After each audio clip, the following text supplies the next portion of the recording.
सभी दोस्तों को प्यार भरा नमस्कार और मेरे चैनल में आप लोगों का बहुत बहुत स्वागत है। जैसा कि टाइटल देख के आप लोग समझ गए होंगे कि वीडियो किस विषय पे है।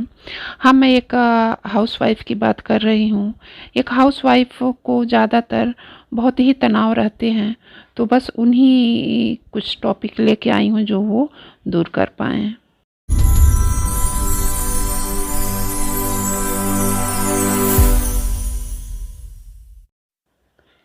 पहला सुझाव कह सकती हैं या पहला टिप्स कह सकती हैं। एक औरत का जो है अपने किचन में ज़्यादा समय व्यतीत होता है। अगर वो ऑर्गेनाइज ना रहे और मेसी रहे तो काफ़ी दिक्कत होता है। तो सबसे पहले काम आप अपने किचन में यही करिए कि अपने जो सिंक के बर्तन हैं उसको सबसे पहले क्लीन करिए। अगर आपने मेड रखा है तब तो कोई बात नहीं है। अगर आपने नहीं रखा है तो इस टिप्स को अपनाइए और आप देखिए कि कितनी आपको राहत मिलेगी। यही होगा कि हाँ बर्तन कम से कम धुला गए हैं और बाकी काम हम जो किचन के हैं दिन में कभी भी हम कर सकते हैं। और क्योंकि बर्तन जो है वो एक बहुत ही तनाव देता है कि अभी बर्तन साफ़ करने हैं, अभी बर्तन साफ़ करने हैं। तो अगर बर्तन धुला रहे तो काफ़ी काम हमारा जो है वो कम हो जाता है। और अगर आपने मेड रखा है तो कम से कम सिंक जो है आप वो अपने आप धुलिए, क्योंकि मेड को जितना कहा जाएगा वो उतना ही करेंगी। और अगर आप सिंक खुद स्वतः धोती हैं तो एक आत्मविश्वास रहता है कि हाँ चलो मैंने किचन का एक काम अच्छे से कंप्लीट कर दिया। काम चाहे कोई भी करे, बस मतलब होता है कि हाँ सफाई से हो। तो इस तरह से मैं अपने किचन का जो है वर्क करती हूँ। दूसरा टॉपिक ये है कि ज़्यादातर एक हाउसवाइफ का जो तनाव भरा रहता है वो है मोबाइल या सोशल मीडिया। सोशल मीडिया पे जब भी हमको थोड़ा सा टाइम मिलता है या जब भी हम उस पे चैट वगैरह करते हैं, इंस्टाग्राम हो गया, व्हाट्सएप हो गया, फेसबुक हो गया, तो इसमें हम सिर्फ अच्छी बातों को ही शेयर करें जो पॉजिटिव हमारे अंदर लाए। पॉजिटिविटी का जो भी वीडियो है शेयर करें, पॉजिटिविटी चैट करें, तो आप देखेंगे कि इस चीज़ से जो है एक तनाव से हम मुक्त हो जाएंगे। क्योंकि आपने खुद अनुभव किया होगा, अगर कोई नेगेटिव वीडियो आ गया, चाहे कुछ ऐसा एक थॉट आ गया या मॉर्निंग का ही कुछ ऐसा अगर किसी ने व्हाट्सएप पे भेज दिया, तो आप ये ज़रूर देखेंगे कि उस चीज़ को लेके हम दिन भर तनाव में रहते हैं और वो सोचते रहते हैं कि हाँ ये कैसे हो गया। भले हम कोशिश करें कि हाँ नहीं इस चीज़ को भूल जाना चाहिए, बट हम कितना भी कोशिश करें वो हमारे माइंड में ही रिप्लेस होता रहता है। तो आप यूज़ करिए, मैं ये नहीं कहती कि आप सोशल मीडिया में मत वर्क करिए, बट एक पॉजिटिविटी के थ्रू वही चीज़ें शेयर करिए जो पॉजिटिविटी है और दूसरों को भी फ़ायदा हो और उससे आपका भी फ़ायदा हो, तो वही वीडियो शेयर करना चाहिए। तो आप ये खुद देखेंगी कि एक अच्छा जो है आपका दिन बहुत अच्छा गुजरेगा और उससे जो है आपको काफ़ी राहत मिलेगी।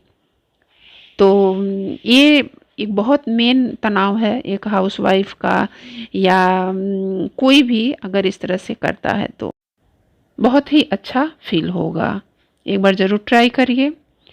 और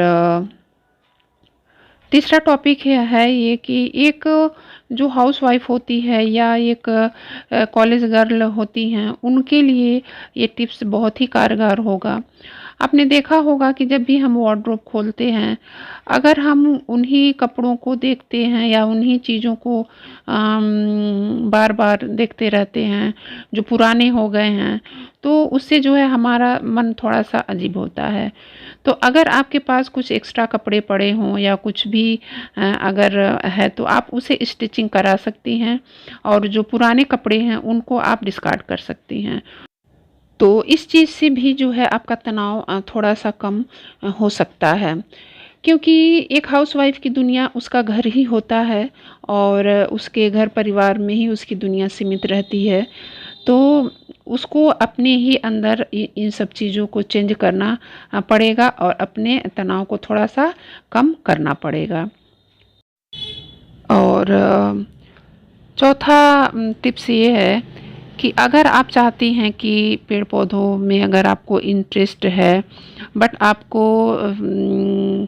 जगह नहीं मिल पा रहा है, क्योंकि आजकल इतनी सोसाइटी वगैरह बनती है तो उसमें ज़्यादा जगह नहीं हो पाता है, और हमारी इच्छा है कि हाँ हम पेड़ पौधों का थोड़ा सा विश्लेषण करें, तो आप चाहें तो उसमें एक हैंगिंग आते हैं, हैंगिंग गमले आते हैं, उसमें कुछ पेड़ पौधों का भी आप थोड़ा सा लगा के और अपना शौक़ जो है वो पूरा कर सकती हैं। जिनके पास जगह है उनकी तो कोई बात ही नहीं है, लेकिन जिनके पास नहीं जगह है तो वो अपने जो हैंगिंग गमले आते हैं उनको लगा सकते हैं, और जो लोहे की जो ग्रिल होती है बालकनी की, आप उसमें उसको हैंग कर सकते हैं। तो मुझे तो ये गार्डनिंग का बहुत शौक़ है। मैं आपने मेरे अक्सर ब्लॉग वगैरह में आपने देखा होगा कि मैं गार्डनिंग का थोड़ा शौक़ रखती हूँ, और थोड़ा सा उसकी अगर हम साफ़ सफाई कर देते हैं तो इससे भी जो हमारा तनाव है वो काफ़ी दूर हो जाता है, और एक अंदर से आत्मविश्वास आती है कि हाँ काफ़ी दिन से ये मैं सोच रही थी और इसको भी मैंने कर दिया, और समय समय पे रहते हुए इसको भी हम कर सकते हैं। तो ये भी एक जो है आपका तनाव जो है दूर कर सकता है। और ये पांचवा टिप्स है, ये टिप्स मैं एक मेड से लूँगी। अगर आपने अपने घर में मेड रखा है तो जो आप अपने आंगन है उसकी जाली आपको खुद ही साफ़ करना चाहिए, क्योंकि मेड जो है वो कभी कभी पूरी सफाई नहीं कर पाती है, क्योंकि उसको 10 घर काम करने होते हैं, तो कितना वो टाइम देगी। आप ये खुद सोचिए कि वो कितना टाइम आपको दे देगी। जिस चीज़ के लिए आपने रखा है बस वही काम जो है वो करके चली जाएगी। तो उसके बाद अगर वो काम करके चली गई और आपने फिर अपना आंगन देखा, गंदगी पड़ी है, तो एक उससे भी आपको एक तनाव हो जाता है। तो अगर आप हफ्ते में 2 बार इस जाली को या अपने आंगन को स्वतः साफ़ करती हैं, जो भी हाउसवाइफ हैं, तो इसको शावर लेने के पहले ही आप इसको साफ़ कर दीजिए। चाहे हल्का सा वाइपर ये हार्पिक डाल के इसको हल्का सा क्लीन कर सकती हैं, और उसके बाद जो भी है अपने आंगन में बर्तन रख सकती हैं। फिर मेड आएगी, वो अपना काम करके चली जाएगी। तो इस तरह से भी आप अपने तनाव को थोड़ा सा दूर कर सकती हैं। उसके बाद ये लास्ट टॉपिक है छठा, तो इसका मैं जो भी हाउसवाइफ हैं वो अपने रूम से रिलेटेड मैं लेके आई हूँ, क्योंकि अगर रूम जो भी है अगर फैला रहता है तो यही मन में होता है कि जो हमारा रूम है वो कितना मेसी पड़ा हुआ है, किस तरह से है, और इसको अच्छे से ऑर्गेनाइज करना चाहिए। तो वो समय के अभाव में ये चीज़ नहीं हो पाता है। मैं ये समझती हूँ कि बहुत सारे काम होते हैं, और लेकिन जो हमारा रूम है तो उसी को हमें ही ऑर्गेनाइज करना है और हमें ही उस चीज़ को केयर करना है। बाकी तो कोई आएगा नहीं करने, तो बेटर है कि उसको हम अपने समय रहते और जब भी थोड़ा सा टाइम मिले, या संडे के दिन हुआ या बच्चों की छुट्टी हुई, तो बच्चों का थोड़ा सा हेल्प लेके अपने रूम को थोड़ा सा हम डेकोरेट कर सकते हैं और उसको अच्छे से हम ऑर्गेनाइज कर सकते हैं। फ़ोटो वगैरह भी आप उसको चाहें तो वॉल पे अच्छे से लगा सकती हैं, और इस तरह से आप अपने रूम को ऑर्गेनाइज कर सकती हैं। सुबह में अगर आप उठती हैं तो सुबह में कुछ रूम अपने ऑर्गेनाइज कर सकती हैं, जैसे बेड के चादर वगैरह को ठीक करना, बेड के पे जो भी चीज़ें पड़ी हैं चादर वगैरह उसको ठीक कर सकती हैं। उसके बाद आप फिर किचन में जा सकती हैं, क्योंकि अगर बेड सही हो जाता है तो यही लगता है कि हाँ चलो लगभग काम मेरा रूम का फिनिश हो गया है। तो इस तरह से कुछ आप आइडिया ले सकती हैं, कर सकती हैं। और कोशिश करना चाहिए कि जो भी हम ऑर्गेनाइज अपने रूम में करें बास्केट के थ्रू करें, जो भी चीज़ें हैं बास्केट में हम उस चीज़ को रखें, तो इससे जो है उसका जो लुक है काफ़ी फ्रेश दिखेगा और वो जो चीज़ें हैं फैली नहीं रहेंगी। तो इस तरह से मैंने टिप्स आप लोगों को शेयर किए हैं। और ये आंगन वाला जो वीडियो मैंने अभी शेयर किया है, टिप्स जो बताए हैं, क्योंकि मैंने खुद मेड रखा है और इस चीज़ को मैं अप्लाई करती हूँ कि नहीं साफ़ वो लोग करती हैं और अपने खुद करना पड़ता है। तो मुझे लगा कि हर घर की ये समस्या होगी, तो ये टिप्स मुझे ज़रूर बताना चाहिए।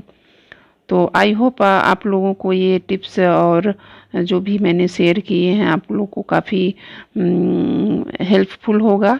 तो इसे अपने फैमिली और फ्रेंड के साथ इसे ज़रूर शेयर करिएगा और कमेंट सेशन में अपनी राय जो है मुझे ज़रूर बताइएगा कि क्या आप लोगों को हेल्प मिला कि नहीं मिला। तो जो भी मेरे चैनल पे नए हैं प्लीज़ मेरे चैनल को ज़रूर सब्सक्राइब करिए और बेल आइकन को ऑल पे क्लिक करिए।